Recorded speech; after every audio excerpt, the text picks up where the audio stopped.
Fala, povo. Boa noite, tudo bem? Tudo bom?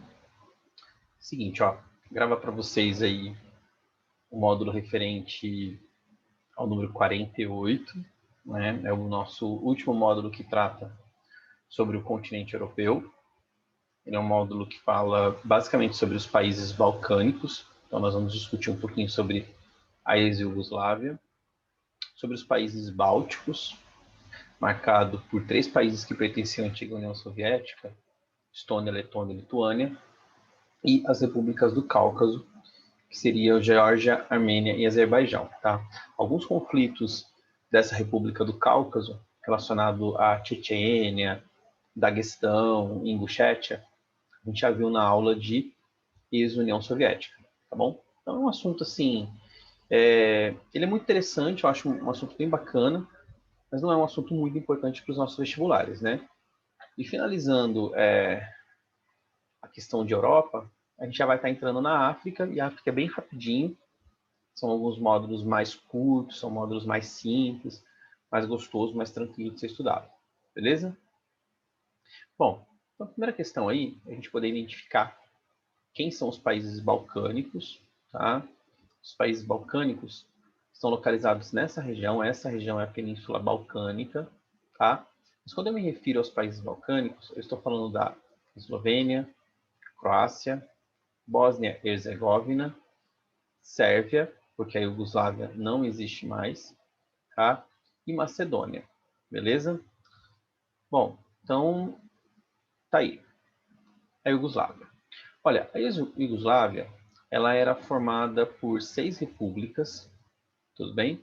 Que seria a Eslovênia, a Croácia, a Bósnia e Herzegovina, tá? Macedônia, Montenegro e Sérvia. Então você está reparando que a Iugoslávia ela era formada por 6 repúblicas, ok? E além de 2 regiões que a gente considera como regiões autônomas, que seria Kosovo, tá? Aqui, e Voivodina, mais ao norte, beleza? Então a ex-Iugoslávia, República da Iugoslávia, né? Hoje ex-Iugoslávia, porque ela não existe mais, era formada por 6 repúblicas e 2 regiões autônomas. Uma das questões mais importantes da ex-Iugoslávia, é uma característica dela severa, é a questão de uma enorme diversidade étnica. A gente vai conversar um pouquinho sobre isso, tá? Mas não dá para adentrar muito, porque é um assunto muito complicado, tá? Até eu mesmo me perco sobre quem é quem aí, mas é um assunto que bacana. Você tem presença de quase 20 diferentes etnias, e a Iugoslávia ela foi formada após a Primeira Guerra Mundial, dentro dessa conjuntura que eu acabei de explicar para vocês, tá? De 6 repúblicas e 2 regiões autônomas, beleza? Então aí, todas as regiões para vocês, né, que formavam a ex-Iugoslávia. Eslovênia, Croácia, Macedônia, Bósnia e Herzegovina, né?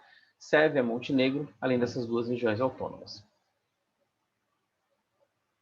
Bom, dentro do seu processo histórico, a gente tem aí alguns detalhes, tá? Não é o auge da aula que eu quero conversar com vocês, não.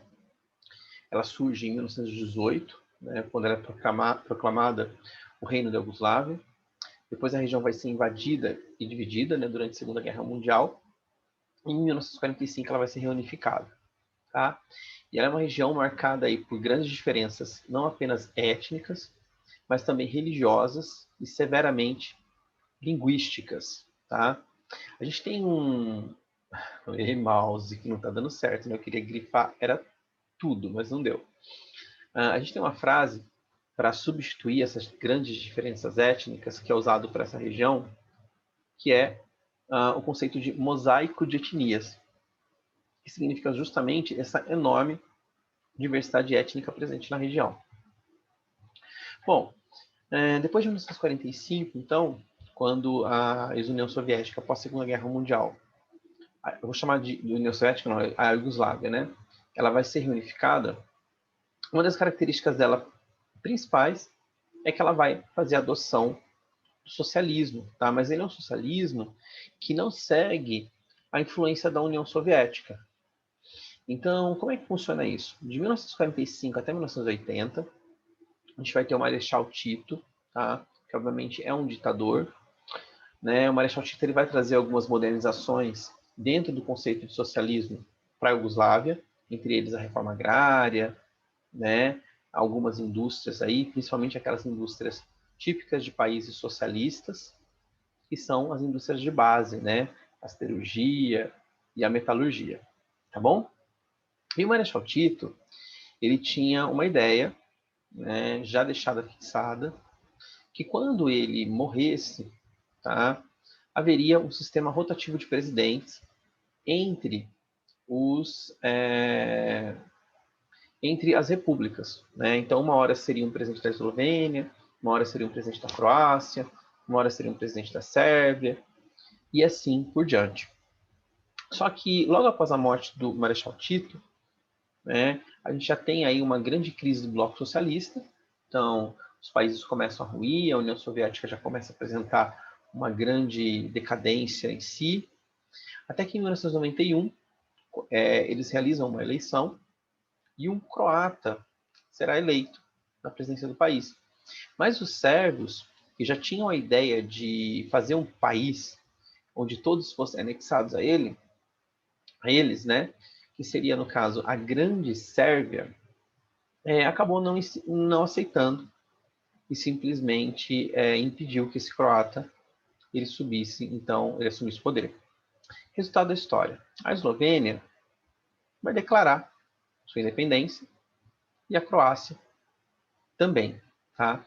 Então, aí nós vamos ter a Primeira Guerra, é chamada Guerra da Iugoslávia, é quando a Sérvia vai invadir a Eslovênia e a Croácia. Não é uma guerra muito cruel, não é uma guerra que dura muito tempo, né? Todas as guerras, na verdade, são cruéis, mas o conflito ele não é muito intenso, tá? Na verdade, o conflito ele se torna intenso depois dessa guerra. Vou só adiantar para vocês, por conta da Bósnia, beleza? Deixa eu ver se eu tenho um mapa aqui. Então, o que acontece? Ó, olha só esse mapa. A Eslovênia declara independência, a Croácia declara independência. A Sérvia, tá, que até então não está com o nome de Iugoslávia, ela simplesmente vai atacar esses dois países, Croácia e Eslovênia, concluindo a Guerra da Iugoslávia. O problema maior é quando a Bósnia e Herzegovina ela decide declarar a independência. É aí que vai complicar a situação. Por quê? Porque a população da Bósnia ela é dividida entre bósnios e sérvios. Ou seja, dentro da Bósnia tem 43% da população composta por bósnios e 31% compostos por sérvios. E a Sérvia vai incentivar com que esses sérvios que moram na Bósnia iniciem uma guerra civil contra os bósnios. Cara, e essa guerra civil é uma guerra civil que vai se prolongar de 1992 até 1995. Ela é uma guerra civil muito cruel, tá? Você pode ver aí que você vai ter uma série de consequências, né? Saldo da guerra com mais de 200 mil mortos, 2 milhões e meio de refugiados, né? Por quê? Porque começa a ocorrer uma verdadeira matança desses bósnios propostos pelos sérvios, tá? Isso se chama limpeza étnica, tá? Então, o que os sérvios tentaram fazer com os bósnios foi uma verdadeira limpeza étnica. Esse daí é um achado dos corpos, né, alguns anos depois da guerra, é o chamado massacre de Srebrenica, né, onde mais de 8 mil ossadas de bósnios mortos foram encontradas. Eu pulei alguns slides ali anteriormente, né, que era uma tentativa de explicar um pouquinho as diferenças étnicas, né? Quem é quem? Então, os sérvios, que são cristãos ortodoxos, os croatas, que são católicos, você viu ali que os bósnios são muçulmanos. Então, assim, é uma grande complicação na região. Tem ainda montenegrinos, macedônios, húngaros, turcos, né? São mais de 20 etnias aí presentes na Iugoslávia, beleza? Bom, essa guerra ela durou de 92 até 95, né? Ela ficou conhecida aí pelo saldo de mortos da Bósnia. Uma das piores histórias que a gente ouve falar são da limpeza étnica de mulheres bósnias grávidas, né? Eles faziam verdadeiros paredões de mulheres grávidas, passava a faca na barriga da mulherada e deixavam sangrando até a morte. Beleza? Esses são alguns dos líderes aí responsáveis pela crise dessa guerra. O pior dele foi o Slobodan Milosevic, né? Milosevic, depois que acabou a guerra, ele foi preso e ele foi condenado pelo Tribunal de Haia. Né? O Tribunal de Haia é o Tribunal Internacional de Haia, ele fica na Holanda, ele é o Tribunal da ONU, e ele foi acusado de crimes de guerra. E daí que ele simplesmente acabou, depois de uns anos, depois de muito tempo preso, ele apareceu enforcado na cela, tá? E até hoje a gente não sabe aí se foi uma queima de arquivo, né? Por ser da ONU, a gente imagina que não, beleza? Bom, então a gente tem aí as repúblicas, né? Hoje todas elas são independências, Eslovênia, Croácia, Bósnia, Sérvia, né? Todas essas regiões aí são independentes. A gente tem a região de Kosovo, né? Que até hoje ela é administrada aí pela ONU, foi declarada já independente desde 2008. Ela é considerada um berço cultural e religioso para os sérvios, tá? Em 2003, o nome Iugoslávia deixa de ser adotado e passa a se chamar Sérvia e Montenegro.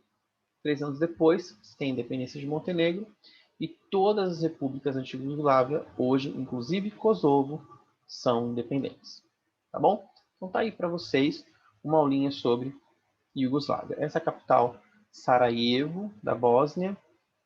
Tá? Algumas fotos aí para vocês poderem observar. Eu acho bem legal, acho bem bonita. Hoje essa região, a Croácia, a Bósnia, são regiões bastante turísticas. Beleza? Bom, na sequência, a gente tem um outro assunto, que são o assunto de repúblicas bálticas, tá?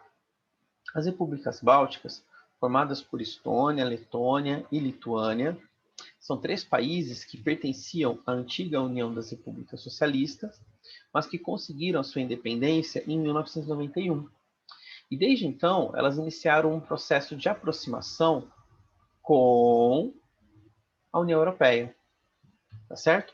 Então, hoje, essas 3 repúblicas, elas pertencem à União Europeia, beleza? São as priminhas pobres, mas são elas ali. Bom, daí eu trouxe algumas características para vocês, ó.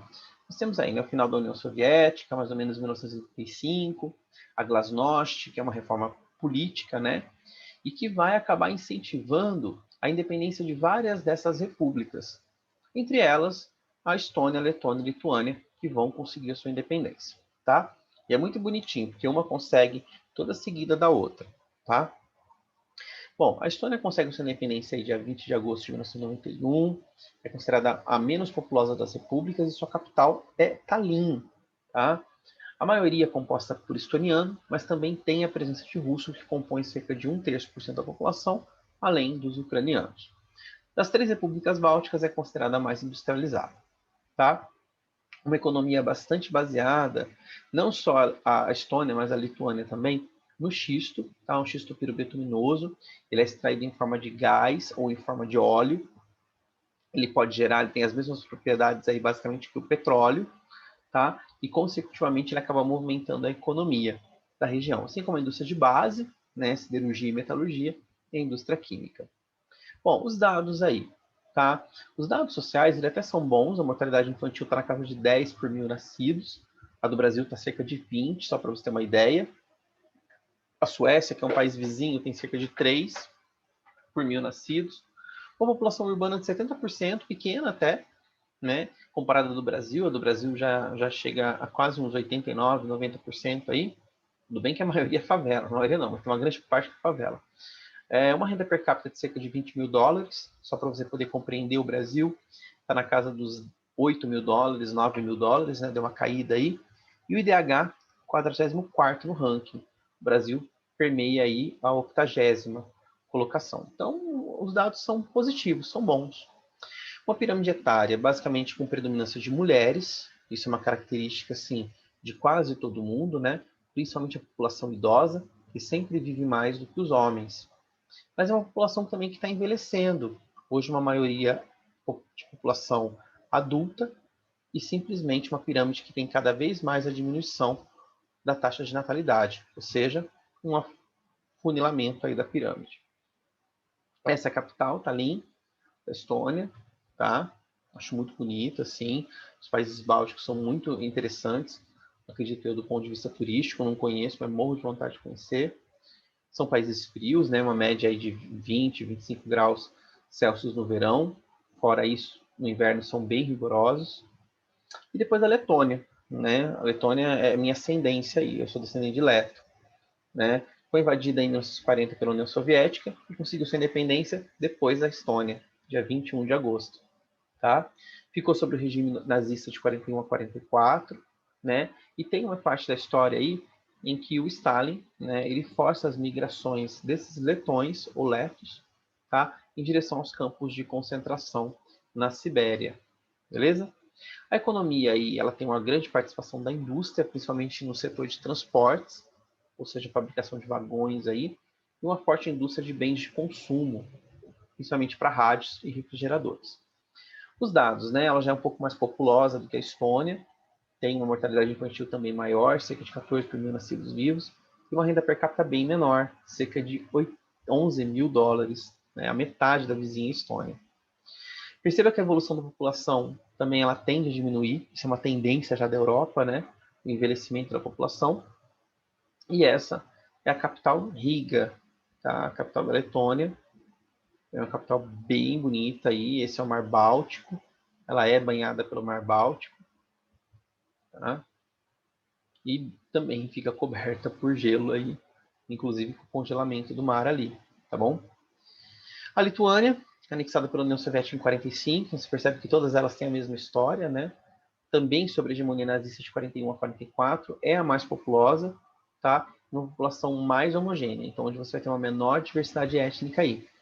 Uma agricultura que era, obviamente, baseada na agricultura, né? Desculpa, uma economia que era baseada na agricultura, e atualmente aí tem o desenvolvimento de eletroeletrônicos. Dos dados da população, 3 milhões e 300 mil, mortalidade infantil na casa dos 9, população urbana também muito parecida, renda per capita muito parecida com a da Estônia, e os dados aí de IDHs também muito parecida entre as três, beleza? Então a gente chega à conclusão que as três, elas têm processos de desenvolvimento muito parecidos, beleza? Essa aí é a Lituânia. Esses castelos, né? Beleza? Ó, e todas elas ingressam na Europa, na União Europeia, em 2004. Desconsidere esse acento aí, só reparei agora que ele está aí, tá bom? Bom, nós temos as repúblicas do Cáucaso. Quando eu falo de Cáucaso, eu estou falando de uma região bastante montanhosa, que pega basicamente essa região aqui, beleza? Nós já discutimos esse assunto. A República do Cáucaso, que é formada por Geórgia, Armênia e Azerbaijão, tá? E nós temos aí algumas regiões como o Daguestão, a Chechênia, a Ossétia do Norte, temos a Ossétia do Sul aqui, tá? Kabardino, né? E assim por diante, beleza? Bom, então as três repúblicas aí, Armênia, Geórgia e Azerbaijão, uma região montanhosa, né? Uma região que chega a mais ou menos 4.000 metros de altitude, e ela é uma região que liga, ó, o Mar Negro ao Mar Cáspio, tá? Qual que é a importância dessa região? O Mar Cáspio é um grande produtor da Rússia de petróleo e gás natural, tá? De gás natural principalmente. E por aqui passam os gasodutos que seguem em direção à Alemanha, ok? Então, tá aí ó, a região montanhosa para vocês, né? Ligando o Mar Cáspio ao Mar Negro. Bom, a primeira questão aí para a gente conversar sobre essa região é a Chechênia. Tá? Eu já mostrei para vocês ali no mapa a Chechênia que está ao lado do Daguestão, né? A Chechênia, ela é uma república muçulmana, tudo bem? A Rússia é cristã ortodoxa, a Chechênia, ela é islâmica, E, na verdade, todas essas repúblicas que eu mostrei, Daguestão, Chechênia, Ossétia, elas têm como intuito formar uma república islâmica. E daí elas acabaram, na verdade, não conseguindo. Tá? Elas estão ainda sob o domínio russo, tudo bem? A Chechênia até conseguiu se tornar independente em 91, mas ela foi depois invadida novamente em 1994, né? E esse domínio foi um domínio bastante violento, foi bastante violento, bastante grave, né? Nós temos aí vários terroristas chechenos, eles entraram numa escola em Beslan, na Ossétia do Norte, há um tempo atrás, fizeram aí um grande atentado, né, reivindicando essa independência da Chechênia. E tá aí, ó, o massacre de Beslan, né, mais de 330 mortes, isso foi no ano de 2004, tá certo? E daí consegue as exigências dos terroristas, que é retirar das tropas russas da Chechênia e o reconhecimento dessa república, o que eles não vão conseguir, tá certo? O Daguestão, que é aquela primeira república, o Daguestão ele já é um dos mais violentos, tá, de todos os conflitos também. Ao mesmo tempo, ele gerencia 2 conflitos, um por causa da Rússia, que gostaria de se tornar independente dele, e o outro com a sua vizinha, Chechênia, pela questão de interesses aí, de expansão territorial, tá, e econômico também. No caso, o interesse da Rússia no Daguestão é, obviamente, essa fronteira com o Mar Cáspio, região produtora aí de gás natural, e o interesse da Chechênia no Daguestão são a ideia de montar um território de um Estado Islâmico. Beleza? Então, nós temos aí Daguestão, Chechênia, que são as mais conhecidas repúblicas aí. Temos também a Ossétia do Sul. A Ossétia do Sul, ela pertencia à Geórgia, mas a Rússia foi lá e incentivou a independência da Ossétia do Sul. A Ossétia do Sul se tornou independente, mas a Ossétia do Norte não. A Ossétia do Norte está sob o jugo russo. E a Ossétia do Norte e a Ossétia do Sul é o mesmo povo, tá? Bom, vamos dar uma olhada então nos exercícios, página 288. A fragmentação da ex-Yugoslávia deu surgimento a vários países. Observe os mapas a seguir, tá? A cenário alternativa aqui contém 2 fatores fundamentais responsáveis pelas mudanças territoriais registradas nos mapas, relacionada à emergência de nacionalismo e fortalecimento de diversidades culturais, que é o caso da Sérvia, de querer montar a grande Sérvia, né? Ou seja, colocar a sua questão étnica sob o domínio, mais fortalecida do que outras. Número 2.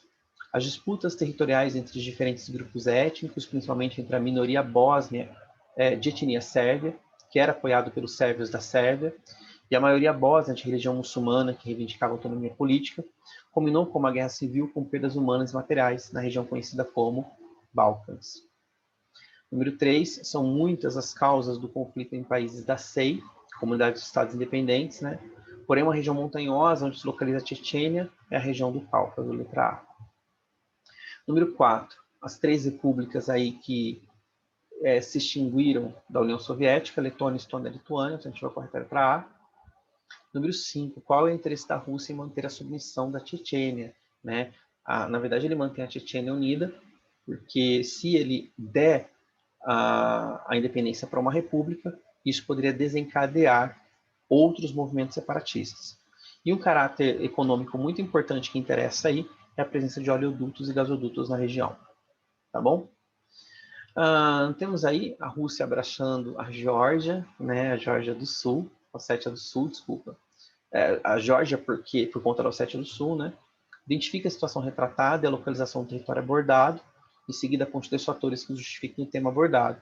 Então, trata-se da estabilidade entre a fronteira russa e da Geórgia na região do Cáucaso. Tá? A Ossétia do Sul deseja ser anexado ao território russo, assim como a Ossétia do Norte. Além disso, trata-se de uma região estratégica para a Rússia por conta dos gasodutos que passam por ali. Número 7, né, mostrando aí o PIB per capita dos países bálticos.